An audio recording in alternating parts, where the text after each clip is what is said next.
Well, Jed, spring wouldn't be spring unless I whomped up a good big pot of collards and side meat. You got wild onions in there? Just like back home.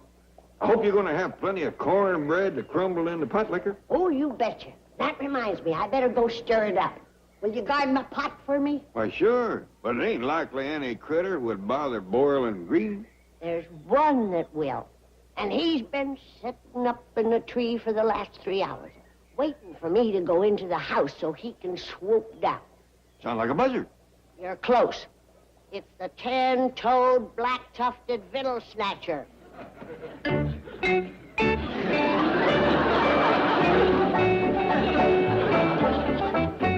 Here's your water, Granny. Oh, thank you, darling. Just pour it in the pot.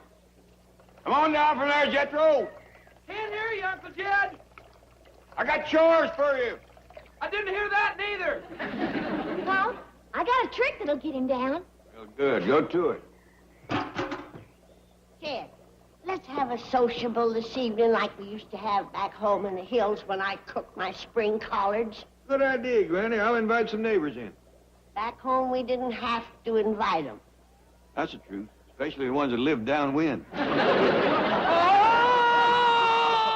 comes Jethro. He bounced right back up. Twice. Don't look like he's hurt. Ah, he's fine.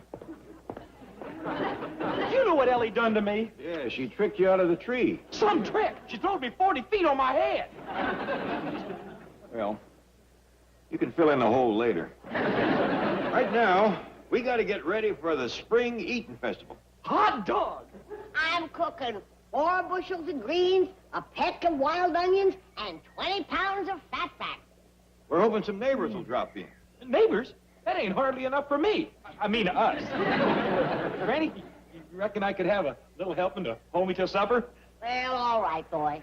Go fetch your plate. Here, just fill this.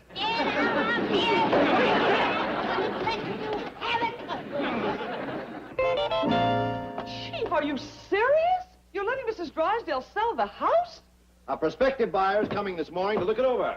But you live right next door to the Clampetts. I can't picture you ever leaving. Well, I promised Margaret if she'd stick it out for 7 years, I'd let her sell the house. And I am a man of my word. Well, congratulations. You've got newfound courage. You've got self-confidence and maturity. Thanks. I've also got an option to buy the house on the other side of the Clampetts. But your wife will be in the same spot. Not exactly. The new house is 25 feet closer. You'd better think twice about this. Your wife just might leave you. Hadn't thought of that. No, I don't want to dream the impossible dream. Yes? Oh, hello, Margaret. Milburn, darling, I hesitate to bother you. You've been so sweet about selling the house. What's the problem? Well, our prospective buyer is a celebrity, doubtless a man of fastidious taste. And I'm afraid when I show him around, he's going to be nauseated. Well, that's simple. Just don't talk so much. I was referring to the fact that Granny is cooking some witch's brew out for the pool, and the stench is blowing this way. Well, maybe the wind will change before the buyer gets there. Don't worry about it. And, oh, Margaret, you get upset with me at times, but you wouldn't ever leave me, would you? Of course not, darling. Okay. Goodbye. Don't ever get my hopes up like that again. Chief, if I may ask, who is the prospective buyer? The famous entertainer, Pat Boone. Pat Boone, how marvelous! You know him? Well, not personally, of course, but I understand he's a perfectly charming man. Tremendously talented and yet modest and unassuming. And sure, a fine human being as well as a great artist. Never mind that. I want to know about the important virtues. He got money. Where does he bank? Chief, has it ever occurred to you, have you ever entertained the thought that there just might be something in this world more important than money? Of course. I not only entertained the thought, I mentioned it to my father. I said, Dad, there must be something in this world more important than money.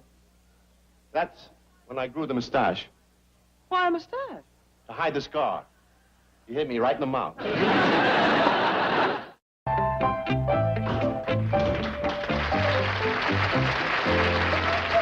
Welcome,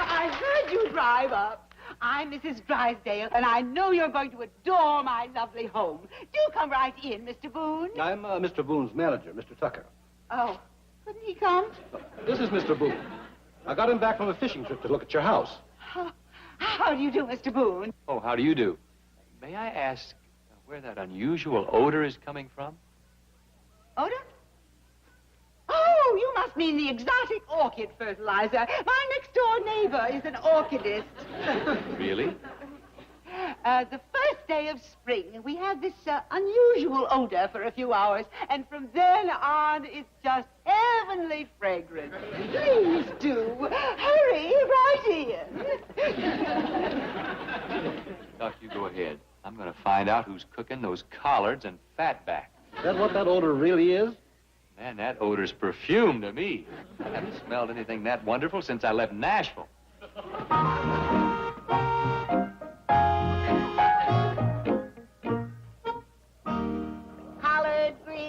Collard greens, good old collard greens, cornbread and fatback, good old collard greens.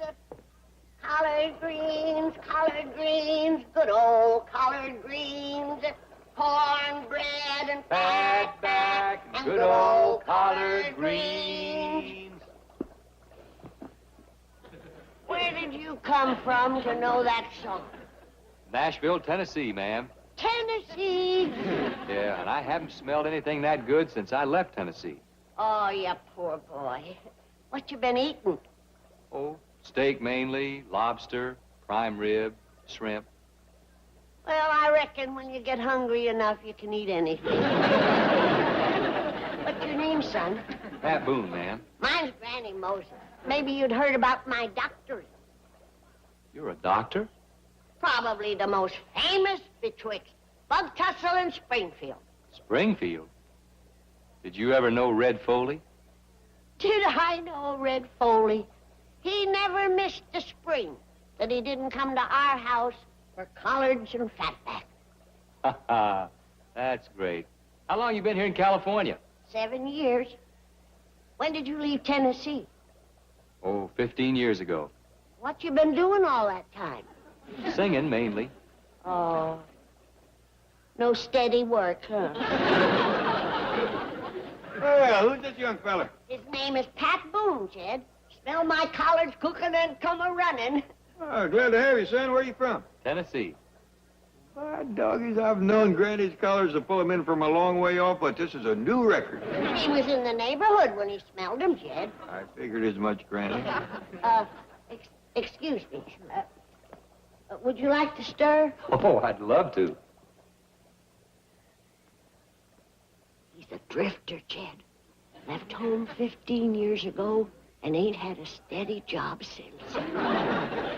Ain't had a decent meal neither, poor boy. Well, let's offer to take him in. Maybe we can help him get work. Good. Son, we got a fine big house here with plenty of room. We'd be pleased to have you stay with us. Oh, I sure do thank you, but I've got a place to stay. Now, don't be proud, Pat. Sleeping in freight yards can be dangerous. I promise you, I'm not sleeping in freight yards. Well, then, how about dropping around about sundown and having some collards and fatback with us? Now, that I would purely love. You like cornbread and pot liquor? Does a possum like persimmons? Speaking of possum, Granny's going to bake a few for tonight. With sweet taters. Oh, now you're making me homesick. Well, see you tonight. Listen, how can I thank you folks? You got a guitar? Sure. Good. Fetch it along this evening and you can sing for your supper. Oh, you play and sing, do you? That's how I've been making my living. Well, as long as you enjoy it. Money and everything. Speaking of money, I reckon you could use a little. Oh, no, thanks. I'll be all right. Oh, don't be bashful. I've been broke myself. I know what it's like. Oh, you're early, Mr. Policeman. We ain't gonna be eating till sundown. You can't build an open fire in Beverly Hills. Oh, sure you can. All you need is seasoned wood. No, what I mean it... Wait a minute, aren't you Pat Boone? Oh, well... Well, sure you are. I've got your latest record. Boy's got a record, has he? Well, sure, a bunch of them. Haven't you seen his pictures? No, we don't get down to the post office much. Please don't arrest him, Mr. Policeman. He's a good boy. He just fell on hard times. I'll vouch for that. Is this really on the level? They don't know who you are? That's right, officer, and I'd like to keep it that way. Couldn't you parole him to us? We'll help him. How about if he give up singing and playing and takes an honest job? Thanks, Granny, but I'm just going to go along quietly with the officer. Well, will we see tonight? Oh, I'll be here. Nothing can stop me. Don't bust out of jail, Pat. Even Granny's collars ain't worth that. I'll smuggle your mess to the jail. There'll be a file in the Fatback. I hope they don't lock him up, Jed. I reckon it goes hard on you once you got a record. And him with his picture in the post office. Yeah, we'll look after him. Yes, he's right here. Mr. Clapper for you, Chief. Oh, Mr. Clapper, what can I do for you? Well, first off, we'd like to invite you and Miss Jean to come by this evening for collard greens and fatback. Oh, wonderful, wonderful. Yes, we'd love it. What's fatback? Fatback. Oh. What's fatback? Meat? Oh, yes, Mr. Clapper. I was just explaining to Miss Hathaway what fatback was. Yes, we'll be there. Good. We're going to have a little entertainment, too. A boy by the name of Pat Boone. Pat Boone? I know you never heard of him. He's from back in our part of the country. He happened to smell Granny's collars a cooking, and he come a-running. Oh, he likes collards, does he? He's just crazy about him. We all been hitting it off real good. Well, fine. We'll be looking for you. Bye. Oh, this is beautiful. Pat Boone met the Clappers and loves them. And Granny's victuals. Really? Yes, he's a collard addict. Now he'll give me anything for my house. I'll call Margaret and tell her to raise the price to $250,000. Now, why, give her the pleasure. This is the kind of thing I do so well. Plucking a pigeon. Well, Mr. Tucker, I'm sure you'll agree that this is a delightful home and well worth $200,000. Well, of course, that will be up to Mr. Boone. Where is he, by the way? He went next door. Oh, no. Mr. Tucker, I'm going to give you the opportunity to be a big hero in the eyes of your client. Let's say $100,000. I'm sure Mr. Boone will be pleased to hear that. Why did he go next door? To investigate that odor. Oh, dear. They would have to fertilize their orchids today. Let's say $50,000. Mr. Boone didn't think it was orchid fertilizer. He thought someone was cooking collard greens in the fatback. $25,000, and I'll throw in all the furniture. Mrs. Drysdale. 10. Sign here. Free, we're free. I've sold the house. Oh, Margaret, you should have waited for me. I could have got a... You got $1 million? Look again, dear. Don't tell me you sold this place for $100,000. No, look again. 10? Oh, no wonder you were yelling, free, free. Oh, we take a little loss. It's worth it to get away from Granny's vile concoctions. Pat Boone would have paid $250,000 for this house. Not after he smelled that vile hillbilly brew. He loves it. He's a hillbilly himself. You just blew $240,000. If you wish to continue this conversation, please lower your voice. Is this low enough? Much better. Can you hear me? Yes. But smile. How's this? Fine. Now, what do you wish to say? I'm going to strangle you. Fairchild Me's ready. Is Mr. Boone here yet? Ellie Mae, you ain't bringing that varmint to the Collard Festival. Oh, Granny, he just loves your biscuits and sorghum. Ellie, honey, a bear makes a poor chaperone. Mr. Boone is liable to get the idea that we don't trust him with you. There he is. Quick, hide the bear. Granny, you don't quick hide a 500-pound bear. Well, Miss Jane. My time for the Colored Festival? You bet you are. Granny? Ellie? Fairchild?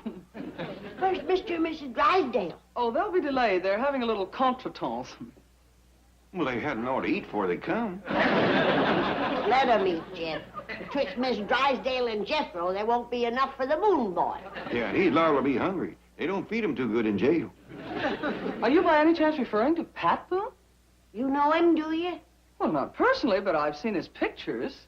And you know he got a record. Well, he has many records. Yeah, that's what the policeman said when he took him away. I still say he ain't a bad boy. He just got roving feet. I wonder if he's any kin to Daniel Boone. Well, as a matter of fact, Pat Boone is a direct descendant of Daniel Boone. There you are, Granny. The boy come by it honest. Old Daniel sure had wandering ways. Is it possible you don't know that Pat Boone is famous? I reckon he is, with his picture in every post office and his record in every police station. Jed, Granny? Oh, hi, Miss Jane. Jethro. Folks is commencing to gather out by the cement pond. Come on, let's go. What about that bear? Well, Granny, if he's kin to Daniel Boone, he won't be scared of no bear. The girl's right, Granny. Come on, let's go. Now remember, Tuck, these folks think I'm just sort of a singing hobo, and I like it that way. You mean you're going to sing for nothing? Don't worry, you're gonna get your 10% of my collards and fatback. Some deal. Hey, speaking of deals, did you tell Drysdale we're not gonna hold him to that $10,000 price? I'll tell him when he gets here. You'll worry. Let him. I read the fine print on that agreement. With the interest he charges, he could still get $200,000 for that house.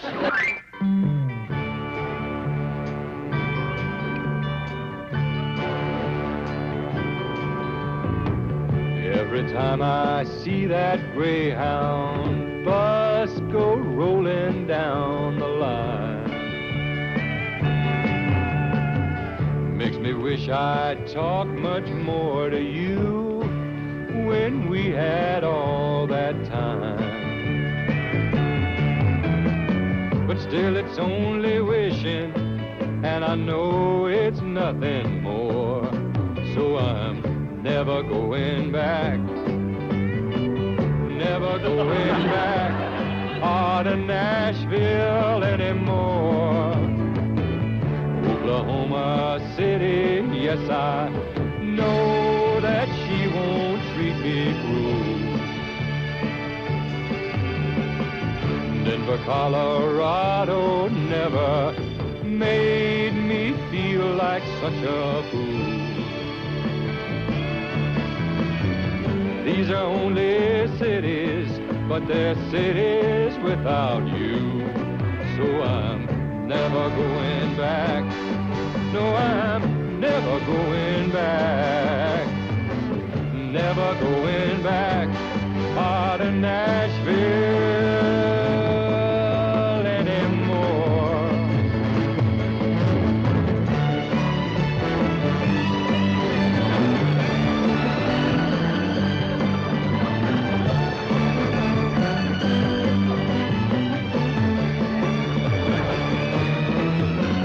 These are only cities, but they're cities without you. So I'm never going back. No, I'm never going back. Oh, I'm never going back to Nashville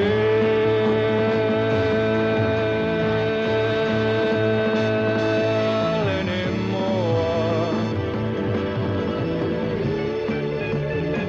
Oh, no. You in Nashville seen the last of me, honey. I may go on down to Chattanooga, walk up there on Lookout Mountain, take a look, but I ain't gonna see you.